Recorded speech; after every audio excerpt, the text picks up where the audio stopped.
अभी कुछ समय शेष है, तो जो साथी जुड़े थे वापस लौट आइए। यदि आपकी इजाज़त हो तो हम एक नए सफ़र पर फिर निकलते हैं, वरना ये जो अपना कीमती समय है उसको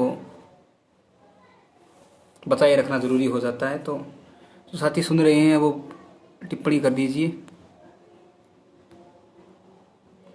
दो साथी वापस लौटे हैं, टिप्पणी कर दीजिए जो साथी वापस लौटे हैं, ताकि ये समय है और कुछ समय की इजाज़त मिली है।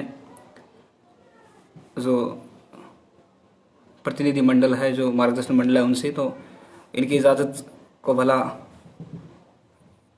उनकी अवहेलना कैसे की जा सकती है। तो ये सफ़र चलता रहेगा और यकीनन हमें सफ़र में रहना चाहिए। कि आसफ्ता चंगेजी साहब का एक शेर है कि किसकी तलाश है हमें किसके असर में है, किसकी तलाश है हमें किसके असर में है, जब से चले हैं मुसलसल सफ़र में है। तो सफ़र में रहने वाला व्यक्ति हमेशा समाज को एक नई दिशा देता है और खुद को टटोलता रहता है, खुद को ढूंढता रहता है। तो खुद को ढूंढना भी ज़रूरी हो जाता है। जो साथी वापस लौटे हैं वो कमेंट करके बता दीजिए, ताकि मुझे एहसास हो कि जो साथी लौट चुके हैं।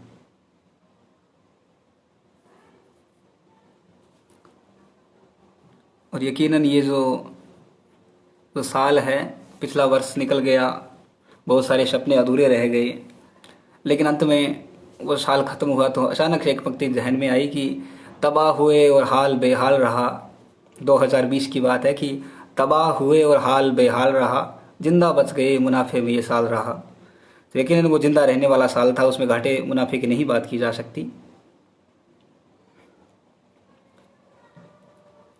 जो साथी जुड़े हैं वो टिप्पणी करके बता दीजिए, ताकि सफ़र पर लौटें, क्योंकि इजाज़त हुई है। अगर जो साथी है जो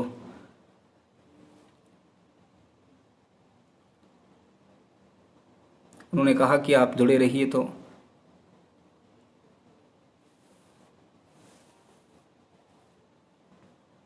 मुकेश जी वापस लौटे हैं। 10 साथी जो जुड़े हैं वो टिप्पणी करके बताइए, ताकि एहसास हो कि आप लोग मेरे साथ हैं और हमेशा सफ़र पर लौटें। जिस सफ़र को अधूरा छोड़कर गया था मैं। सूरज ढल चुका है और असल में वापस आना और लौट जाना ये जीवन का दस्तूर है, ये कश्मकश चलती रहती है।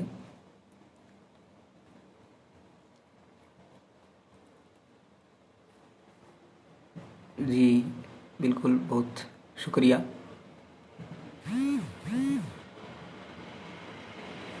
एक कविता आपको सुना देता हूँ। जी सुहास जी, आभार आप लोग। जी दलीप जी,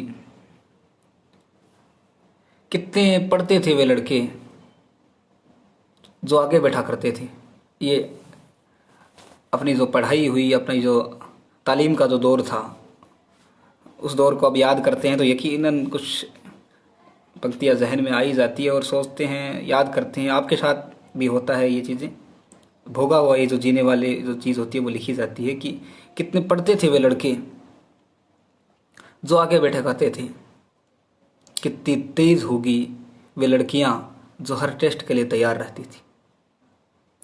यानी हम लोग जो पीछे बैंक बेंचर थे, जो पीछे बैठा करते थे, तो वो सोचा करते थे उस वक्त, क्योंकि पढ़ाई में अव्वल दर्जे का होना और समाज में एक नई दिशा देने वाले लोग, ये दोनों चीज़ें एक साथ नहीं मिल सकती और मिल भी सकती है। लेकिन ये ज़रूरी नहीं कि आपका जो शैक्षिक स्तर है वो बहुत शानदार रहा हो, तो ये ज़रूरी भी नहीं हो सकता। यकीनन बाद में उसमें बहुत बड़ा बदलाव आता है और उस बदलाव के भागी उसके साक्षी आप बनते हैं। कितने पढ़ते थे वे लड़के जो आगे बैठा करते थे, कितनी तेज़ होगी वे लड़कियां जो हर टेस्ट के लिए तैयार रहती थी। हम हमेशा किताबों की दुनिया का सबसे बड़ा बोझ समझने वाले, हम हमेशा किताबों को दुनिया का सबसे बड़ा बोझ समझने वाले आज तलाश करते हैं उन पढ़ाकू लड़के लड़कियों को। आज तलाश करते हैं उन पढ़ाकू लड़के लड़कियों को। यानी आज ढूंढते रहते हैं उनको कि कहाँ गए वो, और पता नहीं कहाँ गुमनाम हो गए, कहाँ खो गए, जिनसे हमारे अध्यापकों को उम्मीदें थी, हमारे समाज को उम्मीदें थी, हमें उम्मीदें थी कि ये लोग बहुत बड़े लोग हैं, बहुत ऊंचे दर्जे के लोग हैं, और आज जब उनकी तलाश करते हैं, उनको देखते हैं, तो एक हुक सी उठती है। क्योंकि मेरे साथ बहुत सारी ऐसे जो मतलब गाँव में ये चीज़ें हैं कि बहुत सारी ऐसी लड़कियां जो मेरे साथ पढ़ा करती थी और कक्षा में हमेशा हर विषय में उनके अव्वल नंबर आया करते थे। तो पहले भी हम ये सोचा करते थे कि इनके पास कोई बुद्धि का जो तकाजा है, कुदरत ने इनको बहुत शानदार बुद्धि बख्शी है और कितने कमाल के लोग होंगे वो। और जोन एलिया साहब का एक शेर भी है कि कितने हंसते होंगे, कितने इतराते होंगे, जाने भला वो लोग कैसे होंगे जो उनको भाते होंगे। उस तरह की बातें हम सोचा करते थे। तो आजकल मतलब वो जो दौर था, उनकी शादियां हो गई और वो एक रंगत उनके चेहरे पर हुआ करती थी। कभी जब उनको देखा करते थे तो उनकी ऐसी ऐसी बातें सुनकर असल में उस वक्त रोमांच से भर जाते थे कि वो जब फिल्मी दुनिया की बातें करती थी, हीरो की बातें करती थी, कुछ डेली सोप्स में जो चलता रहता है उनकी बातें किया करती थी, एक स्थान से मतलब उड़ जाने की जो बातें किया करती थी कि दुनिया का सफ़र करने वाली वो लड़कियां, जब उनको देखता हूँ मैं, उनकी गोद में उनके बच्चे, तो वो जो एक चमकने वाला जो चेहरा था जिसके ऊपर उम्मीदें थी, आकांक्षाएं थी, वो कहीं मायूस, कहीं गुम सा मिलता है। और उनके चेहरे पर चिंताएं, उनके चेहरे पर अपने भविष्य की जो जो महत्वाकांक्षाएं होती है वो उनके चेहरे पर देखने को मिलती है। तो वो एक निराशा छा जाती है कि क्या दौर था, क्या सोचा करते थे और क्या से क्या हो गया है। और उनके जो सारे सपने थे वो बिल्कुल तब्दील हो गई हैं। यूँ कहें कि वो जो सपने थे उनका ट्रांसफ़र हो गया डायरेक्ट, कहाँ से, सीधा कि हमें ये करना है। वो सारी चीज़ें अब उनके अपने बच्चों में देखने लग गई हैं वो लड़की कि मेरा बेटा बहुत बड़ा इंजीनियर बनेगा, ये बनेगा। लेकिन कितना जल्दी हो जाता है ये। और मैं इसके पीछे एक वजह मानता हूँ। जैसे मैं अक्सर बच्चों से ये सवाल करता हूँ स्कूल में कि आज आप बड़े अच्छे पढ़ रहे हो, पढ़ाई कर रहे हो, लेकिन क्या आप सोचते हो कि आपके जो सपने हैं उसको आप जिंदा रख पाओगे? तो या फिर ऐसा मान लीजिए कि आप बहुत पढ़ने वाले हो और आपको ऐसा ससुराल मिलता है। मैं लड़कियों से सवाल कर लेता हूँ कि वो जहाँ पढ़ाई का बिल्कुल माहौल न हो, तो लड़कियों का एक जवाब होता है अक्सर कि सर हमारी किस्मत ही ऐसी है। तो ये कितनी बुरी बात है। असल में हमारी जो गलतियां होती है, हमने जो गलतियां कर रखी होती है, उसको असल में हम किस्मत का आवरण पहना देते हैं ताकि हम खुद से ये एक संतुष्टि मिले कि असल में किस्मत की वजह से ऐसा हुआ है। जबकि इस दुनिया में किस्मत जैसी कोई चीज़ है नहीं। कोई भी चीज़ का होना, किसी भी चीज़ का घटना, उसके जो शुरुआती परिणाम होते हैं उस पर निर्भर करता है। आज मैं आपके साथ जुड़ा हुआ हूँ तो इसका परिणाम ये है कि पहले जो निर्णायक मंडल है उन्होंने तय किया कि उस लड़के को बुलाएंगे, बाद में मैंने तय किया कि इस प्रकार जुड़ना है। तो सारी चीज़ें एक सतत प्रक्रिया के तहत होती है। तो असल में वहाँ किसी ना किसी व्यक्ति की गलती हुई होती है। हो सकता है हमारी गलती हो, हमने सही वक्त पर सही फैसले न लिए हो, हमारे चाहने वालों की गलती हो। गलतियाँ एक दिन पछतावे का कारण बनती है और वो पछतावा एक दिन किस्मत बन जाता है। उसके अलावा मैं समझता हूँ किस्मत की कोई परिभाषा मेरे हिसाब से नहीं है। जो साथी जुड़े हैं, आदरणीय गुरुवर डॉक्टर राजेंद्र जी डूडी जुड़े हैं जी, आभार राजेंद्र जी। आपके जो शिक्षक मंडल है, जिनसे आप सीखते हो, जिनसे आप मुतासिर होते हो, वो लोग जब आपके साथ खड़े होते हैं और तसल्ली बख्श जब आपको सुनते हैं और आपको आपकी पीठ पर एक थपकी देते हैं कि अच्छा कर रहे हो, तो यकीनन ऐसा लगता है कि जीवन औरों से तो अलग है। कम से कम ज़िंदगी जी रही हैं कम से कम ढो नहीं रही हैं। और वो शेर हमेशा दिमाग में आता रहता है कि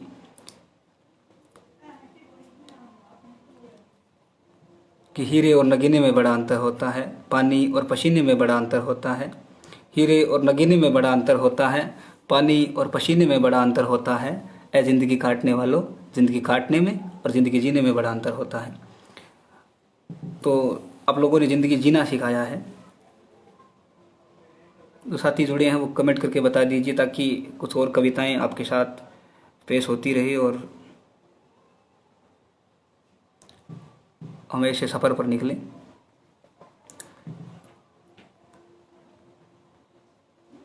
बहुत सारी चीज़ें सुनाने को बाकी हैं, बहुत सारे किस्से मैंने लिख रखे हैं, बहुत सारे यादें मैंने लिख रखी है। हालांकि मैं खुद को कवि या लेखक नहीं मानता, लेकिन मुझे कहानियाँ लिखना, संस्मरण लिखना, कुछ मतलब खुद को टटोलना, लोगों से मिलता हूँ तो उस डायरियों में नोट कर लेना, ये मेरी हमेशा से मेरी शक्ल में रहा है, मेरा शौक़ रहा है। और मैं कविताओं से कहीं बेहतर मुझे लगता है कि मेरा जो लेखन कार्य है वो मुझे लगता है कि मैं ठीक हूँ उस काम में। और आप लोगों का साथ बना रहा तो ये लिखना चलता रहेगा, क्योंकि लिखना अपने आप में बहुत, मैं समझता हूँ, बड़ी बात है।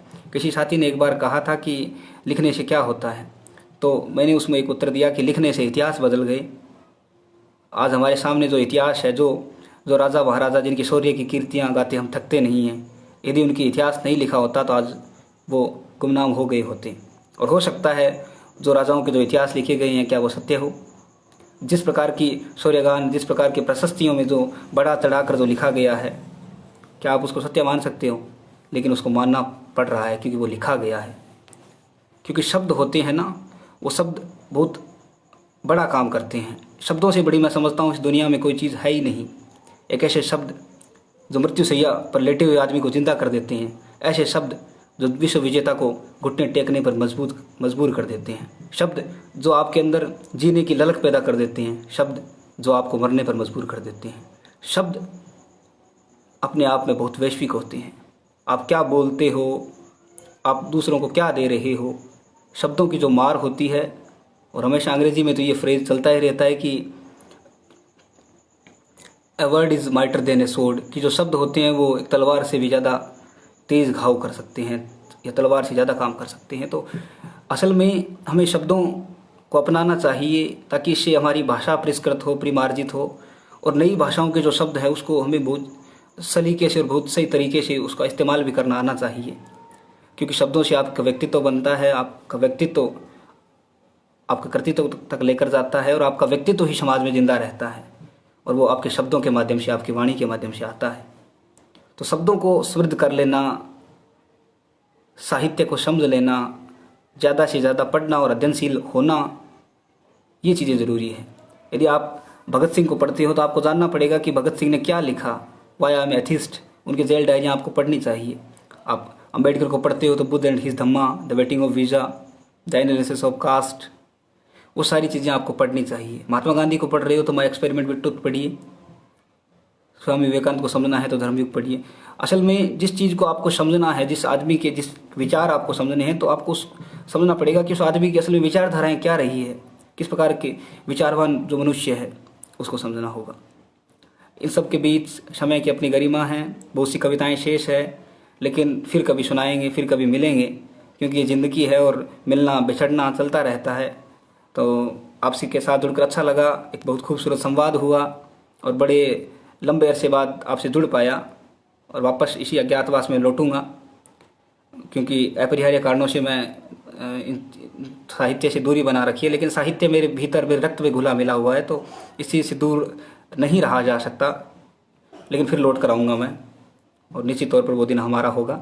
आभार तमाम साथियों का और बेहद शुक्रिया। कुछ कमियां रही तो ज़रूर दुरुस्त करेंगे, क्योंकि कमियां रहेगी तो दुरुस्त करेंगे, वरना कमियां नहीं होंगी तो कहाँ से दुरुस्त करेंगे। तो कमियां, mistakes are symbol of that you are trying, so that's it's time to departure. So thanks a lot, I will come back, it's my promise. Thank you.